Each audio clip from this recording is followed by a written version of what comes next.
How to buy Bitcoin on Trust Wallet. Hey everyone, welcome back to our channel. In this video I'm going to show you how you can buy Bitcoin on Trust Wallet, so make sure to watch the video till the end. To buy Bitcoin on Trust Wallet, open your Trust Wallet application and just go ahead and then log in to your Trust Wallet account. Once you log into your Trust Wallet account, if you look right here, you can find the option called buy. So just tap the buy option here, and when you tap the buy option, you should be able to see different types of cryptocurrencies that you can buy.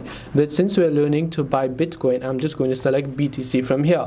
So again, you have to make sure to enter the US dollar equivalent to the amount of Bitcoin that you would like to buy. So if you want to buy $150 US worth of Bitcoin, you can select $150 here, and then you can select pay with credit card depending upon the rates that you have, and then you can just tap on the buy option here to buy Bitcoin on Trust Wallet.